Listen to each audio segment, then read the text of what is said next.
ஆதாரமாக பிடித்து நாங்கள் இங்கே கொண்டு வந்து அவருடைய ஒவ்வொரு வாதங்களையும் முன்வைக்க அவருக்கு நாங்கள் வசதிப்படுத்தி கொடுத்தோம்.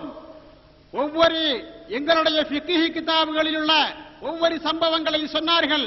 இது குர்ஆனுக்கு மாற்றமாக இருக்கிறது, ஹதீஸுக்கு மாற்றமாக இருக்கிறது, ஆபாசமாக இருக்கிறது என்று சொன்னார்கள். ஆபாசம் என்பது இல்லை என்பதை கடைசியில் ஒத்துக்கொண்டார்கள். ஆனால் குர்ஆன் ஹதீஸுக்கு மாற்றமான விஷயங்கள் ஃபிக்ஹ் கிதாபுகளில் இருக்கிறது என்று சொன்னபோது நீங்கள் சொல்வதில் ஏமாற்று வேலைகள் இருக்கும். அது நேற்று நிரூபிக்கப்பட்டிருக்கிறது. கன்னி பெண்ணை பார்த்தார்கள் என்று சொன்னீர்கள். பார்த்து வாசித்த போது சிறுமி என்பது வெளிப்படுத்தப்பட்டது. இதுபோன்று நாம் வாசிக்கக்கூடிய வாசகங்களில் நாம் செய்யும் மோசடிகளை இவர்களுடைய கையில் புத்தகங்களை கொடுத்தால் அவர்கள் மக்களுக்கு காட்டிக் கொடுத்து விடுவார்கள் என்று நீங்கள் அச்சப்பட்ட காரணத்தால் தான் நாங்கள் கிதாபுகளை கேட்டபோது உங்களால் தர முடியவில்லை என்பதை இந்த மக்கள் விளங்கிக் கொண்டு விட்டார்கள். முதலில் நாங்கள் கிதாபை தர சொன்னோம். அப்போது எதிர்த்தரப்பு அணியின் தலைவர் சொன்னார், உங்களுக்கு தேவையுள்ள விஷயத்தை கேளுங்கள், அதற்குரிய கிதாபை நாங்கள் தருகிறோம். அப்போது நாங்கள் சொன்னோம், நீங்கள் வைத்த எல்லா விஷயங்களுக்குரிய கிதாபும் எங்களுக்கு வேண்டும் என்று சொன்னோம். அப்போது அவர் அவருடைய சந்தர்ப்பத்தின் போது சொன்னார், உங்களுக்கு தேவையுள்ளதை எல்லா விஷயத்திற்குரிய ஆதாரமும் கிதாபும் வேண்டும் என்று சொல்லும் போதே தெரிகிறது அவர்கள் வைத்த அனைத்தையும் அவர்கள் காட்ட வேண்டும் என்று. ஆனால் அவர் மோசடியின் மூலமாக, சூழ்ச்சியின் மூலமாக சொன்னார், உங்களுக்கு தேவையுள்ளதை எடுத்து சொல்லுங்கள் என்று. சரி, நாங்கள் அப்போதும் விட்டு கொடுத்து விட்டு அவர்கள் சொன்ன ஒவ்வொரு வாசகங்களாக வாசித்து இதற்குரிய புத்தகம் வேண்டும், இதற்குரிய புத்தகம் வேண்டும் என்று சொன்னபோது அவர்களால் புத்தகத்தை தர முடியவில்லை. நேற்று பார்த்தீர்களா முஹிதீன் ஷேக் அவர்களுடைய நோன்பு வைக்கும் சம்பவம் 300 வருடங்களுக்கு முன் எந்த கிதாபிலும் எழுதப்படவில்லை என்று அவர் பகிரங்கமாக போய் சொன்ன போது, நாங்கள் 600 வருடங்களுக்கு முன் எழுதப்பட்ட கிதாபில் இருக்கிறது என்று சொன்ன போது அதற்குரிய கிதாபை நாங்கள் எங்களிடம் கேட்டபோது அதற்குரிய பக்கத்தையும் எடுத்து காட்டி வரியையும் எடுத்து காட்டினோம். இந்த கண்காணிப்பாளரிடம் கேட்டு பாருங்கள். அதை பார்த்துவிட்டு அவர்களால் பதில் சொல்ல முடியவில்லை. இந்த நேர்மை ஏன் அவர்களுக்கு வரவில்லை என்று கேட்கிறேன். அவர்கள் பொய்யானவர்கள், அவர்கள் மோசடிக்காரர்கள் என்ற காரணத்தால் மட்டும்தான் அவர்களால் காட்ட முடியவில்லை. இன்ஷா அல்லாஹ் இனியும் 1 மணி நேரம் உண்டு. இந்த நேரத்தில் அவர்களால் காட்ட முடிந்தால் ஒவ்வொரு பக்கமாக அவர்களுக்கு முன்வைத்த ஒவ்வொரு விஷயங்களுக்கும் அதற்குரிய பக்கத்தை விரித்தி அதற்குரிய அரபி வாசகத்தை வாசித்து அதற்குரிய அர்த்தத்தை சொல்லி எங்களிடம் அந்த புத்தகத்தை தந்து வரியை காட்டி தரட்டும். நாங்கள் செய்த நேர்மையை அவர்கள் கடைபிடிக்கட்டும். கடைபிடிக்காவிட்டால் இந்த சீடியில் எங்கள் கேள்விகள் பதிந்திருக்கிறது, அவர்களுடைய சூழ்ச்சிகளும் நடுவல்களும் பதிந்திருக்கிறது. மக்களுக்கு தெரியும், உலகத்துக்கு தெரியும்.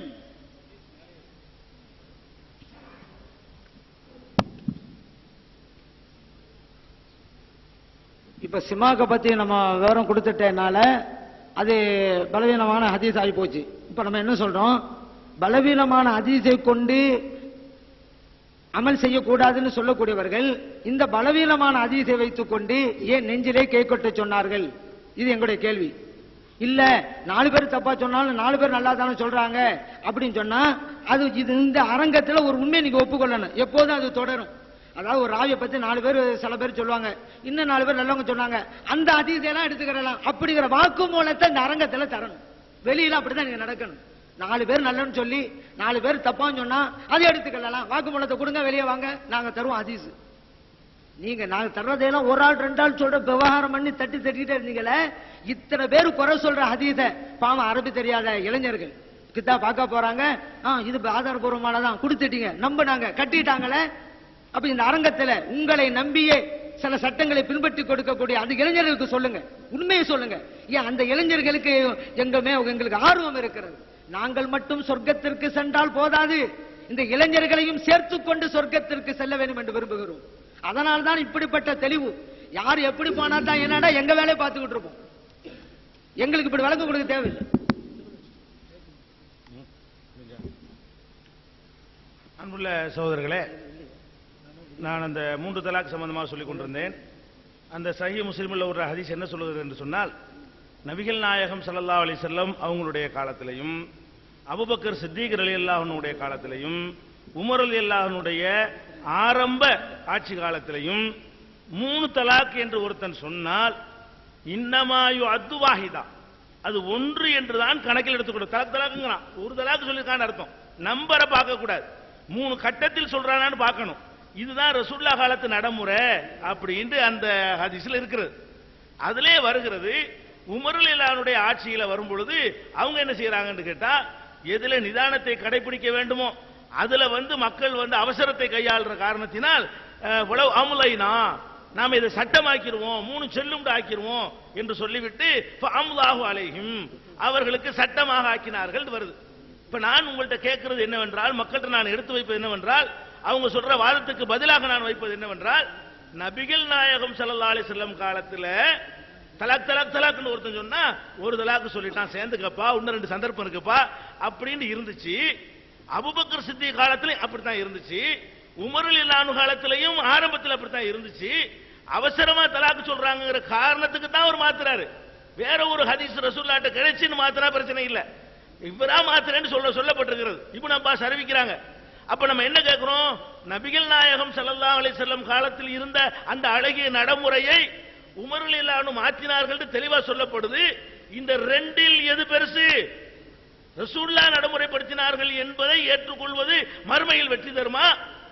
உமர் பெரியால், என்ன விட, உங்களை விட, எல்லா இமாம்களை விட ரசூலுல்லாஹை விடுவோமா? கேள்வி என்ன?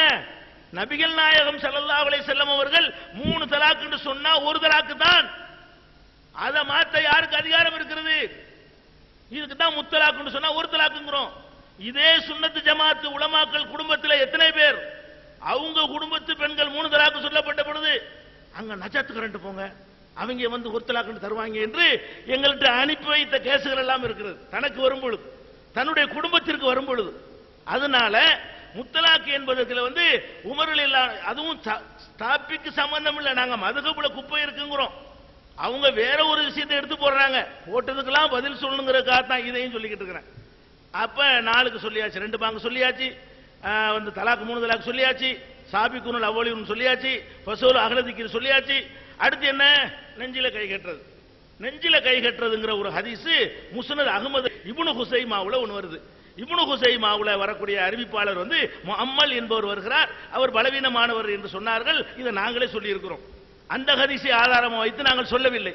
ஆனால் முஸ்னத் அஹ்மதுல வரக்கூடிய ஹதீஸ் இருக்கிறதே, அது சரியான ஹதீஸ் என்று நாங்கள் சொல்கிறோம். அவங்க சரியில்லை என்கிறார்கள். சரியில்லை என்பதற்கு என்ன காரணம் சொல்றாங்க தெரியுமா?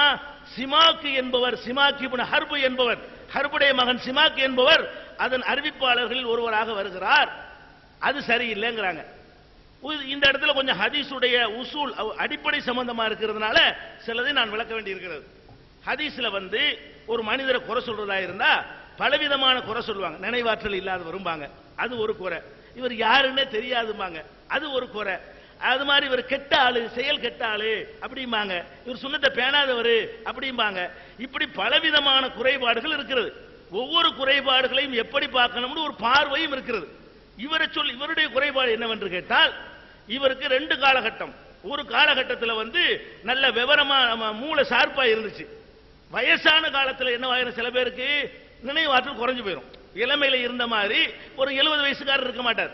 50ல 40ல சார்பா இருந்தவர் 70 வயசுல சொன்னது சொல்லலேன் பாரு, சொல்லாத சொன்னேன் பாரு. அப்ப இதுக்கு பேர் இஃப்திலாத்.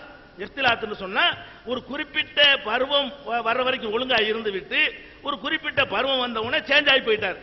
இந்த மாதிரி ஆட்கள் வழியாக ஹதீஸ் அறிவிக்கப்பட்டால் அதை தள்ளவும் கூடாது, ஏத்துக்கிறவும் கூடாது, ஆய்வு செய்யணும். எப்படி ஆய்வு செய்யணும்?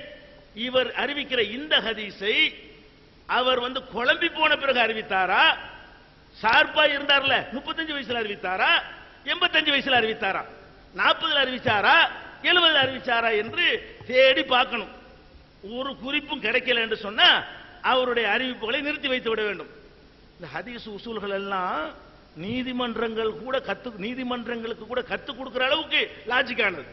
தர்க்க ரீதியா இப்படிதான் ஒரு முடிவு எடுக்கணும் உலகத்துல கூட. அதே நேரத்தில் அவர் 35 வயசுல தான் இதை சொன்னாரு, 85 வயசுல சொல்லலை என்று தெரிய வந்தால், அப்ப 35 வயசுல ஒழுங்கா தான் இருந்தாரு, அப்ப சொன்ன ஹதீஸ்ல குழப்பம் வரல, இந்த முதுமையினால தானே ஒரு குழப்பம் வந்திருக்குது என்று தள்ளிடணும். சிமாக் இப்னு